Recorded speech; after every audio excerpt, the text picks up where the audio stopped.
Bonjour et bienvenue dans cette nouvelle vidéo du blog Digital Painting Tutorial. Alors pour cette vidéo, je m'attaque à un gros sujet ici, la roue chromatique. Alors que vous veniez d'un autre média artistique comme la peinture traditionnelle ou non, vous avez probablement entendu parler de la roue chromatique. Alors je veux à travers cette vidéo démystifier un peu le concept de la roue chromatique et du classement des couleurs en général. Alors c'est un sujet qui est plutôt confus pour être honnête, si vous avez déjà pris le temps de creuser un peu sur internet ou même dans des bouquins. On vous montre des roues chromatiques plus ou moins identiques, mais pas vraiment, des couleurs complémentaires, mais pas toujours les mêmes paires. Donc tout ça m'a pas mal dérouté, je dois dire, surtout que j'avais étudié certaines choses en traditionnel et il s'avère qu'en numérique, certains points diffèrent. Alors, il faut bien comprendre que la couleur est un sujet assez complexe et pour le simplifier, on est un peu obligé de prendre des raccourcis, d'où parfois certaines petites approximations, voire petites erreurs. En ce qui nous concerne, ça n'a pas vraiment beaucoup d'importance, donc le tout c'est de bien comprendre les bases, car après ça, en fait j'ai plein de petites choses à vous montrer. Des astuces, des conseils sur comment choisir vos couleurs, comment vous débrouiller pour qu'elles soient harmonieuses entre elles, comment les faire vibrer entre elles, comment ombrer et éclaircir avec de la couleur. Alors la première question c'est qu'est-ce que la roue chromatique ? En fait, avant de pouvoir répondre à cette question, il faut d'abord se demander ce qu'est la couleur. Alors c'est tout simplement la perception qu'a notre œil des différentes lumières qui nous entourent. Et oui, il y a plusieurs lumières. Ça peut peut-être vous surprendre, mais effectivement, il y a plusieurs types de lumière, on va dire. Donc la lumière étant une onde, suivant sa fréquence, elle change de couleur, que l'on représente par le fameux prisme ou spectre de la lumière. Alors voilà ce qu'est le spectre de la lumière. Alors sans trop rentrer dans les détails, on est là pour faire de l'art et pas de la physique, mais on voit que les couleurs dans la nature vont du violet, ici sur votre gauche, au rouge. Ou l'inverse, c'est une vue de l'esprit uniquement, en passant par une multitude de teintes. Vous avez le bleu, le cyan, le vert, le jaune, le orange, etc. Toutes les couleurs sont présentes, sauf le magenta, si vous regardez bien. Alors l'explication est toute simple en fait, c'est notre cerveau qui fabrique en quelque sorte cette couleur, elle n'existe pas réellement dans la nature. Bon, tout ça pour dire que cette bande de couleurs n'est pas forcément ce qu'il y a de plus pratique pour choisir nos couleurs en peinture, d'où la création d'une roue chromatique. Alors, la roue chromatique est une représentation simplifiée des couleurs pour faire ressortir plusieurs éléments clés comme la température des couleurs, leur luminosité ou valeur intrinsèque, le fait que certaines couleurs s'opposent, en gros qu'une couleur peut difficilement se trouver dans la nature en étant le mélange de ces deux couleurs. Par contre, juxtaposées, elles ont tendance à vibrer, c'est-à-dire en fait qu'elles ressortent nettement. Donc on parle de roue chromatique, mais en fait il n'en existe pas une seule, on pourrait parler de plusieurs roues chromatiques. Je vais vous montrer quelques exemples très rapidement. Ici par exemple, vous avez une roue chromatique qui correspond au système additif. Je ne vais pas rentrer dans les détails pour l'instant.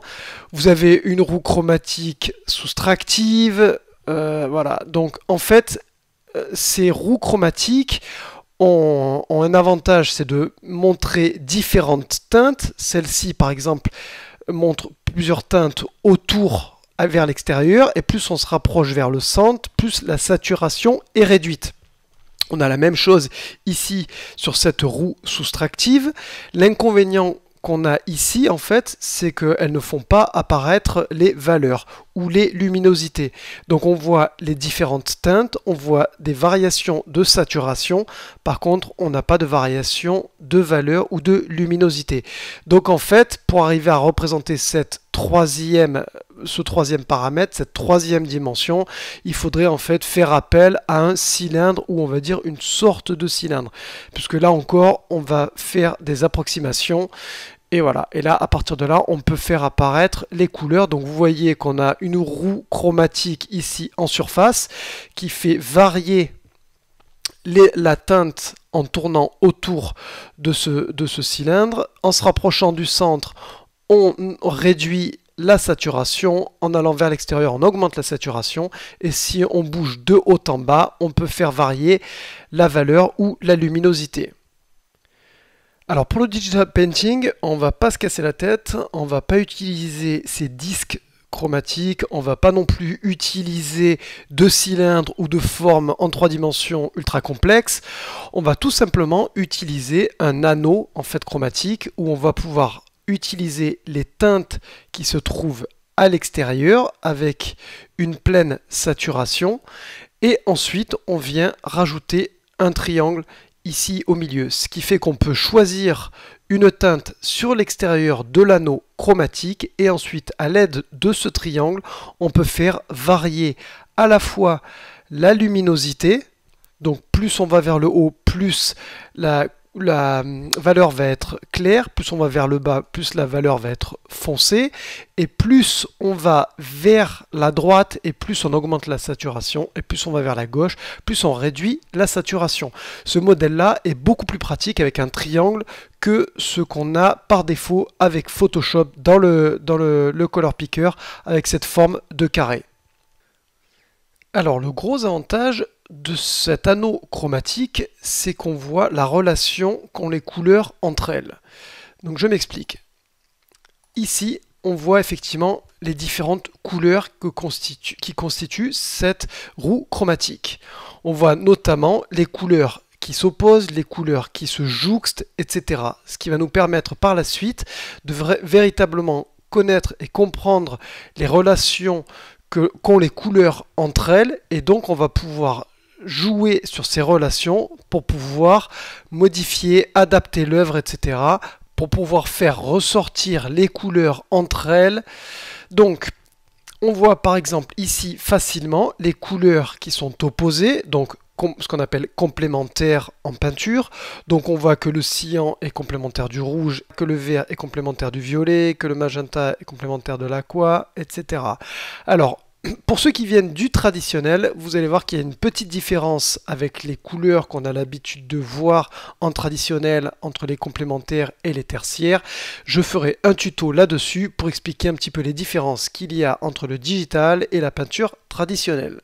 Donc en plus de faire apparaître les couleurs complémentaires facilement sur ce disque car les couleurs sont opposées, on a également la possibilité de faire ressortir les teintes chaudes et les teintes froides. Donc dans toute la partie en haut à gauche ici, toutes ces couleurs-là du spectre font partie donc des couleurs chaudes. Dans la partie en bas à droite, toutes ces couleurs allant du vert au violet sont considérées comme des couleurs froides. Ça a aussi l'avantage de faire apparaître des couleurs qui sont plus sombres et des couleurs qui sont plus claires. Alors ça, on verra par la suite aussi que chaque couleur a une valeur qui lui est associée. Ça, c'est vraiment important par la suite quand on va vouloir ombrer, quand on va vouloir éclaircir, etc. C'est bon de savoir que les couleurs ont une valeur intrinsèque.